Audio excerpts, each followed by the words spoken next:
takes a while to come out with a clear message and say precisely what it is that you are trying to convey.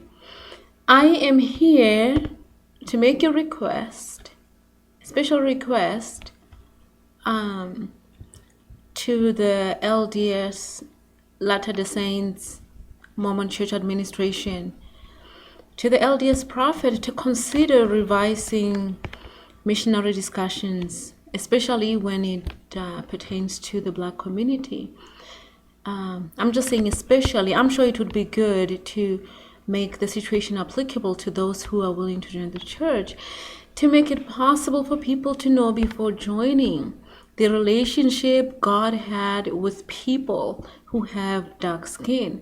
And I'm talking in particular reference to the curse of Ham and other church doctrines that show how God had placed a curse on people with dark skin, and how people with dark skin had earned this position by their disobedience in the pre-existence. I cannot even start to explain how it made me feel when I found out that this is how God viewed me. Cannot imagine how I felt about even the mere existence of God. It's the questions just keep coming to my mind.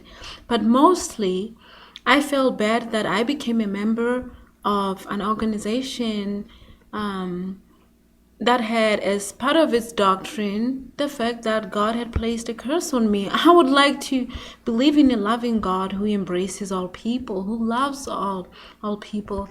I know I overuse the word embrace in my videos, but I'm just I'm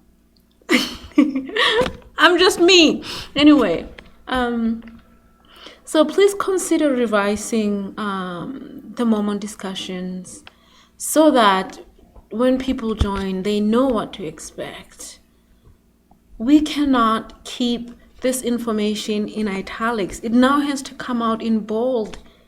There are people, Black people who don't care, dark people who don't care, brown people who don't care how God viewed them in terms of the Mormon doctrine. But for those who care, let's give them an opportunity to know, so that they can be enlightened before they dive into the deep waters of baptism. And I say this with all due respect, and hoping that my presentation will get the attention it deserves. If you have any questions, go ahead and leave me a message. Thank you.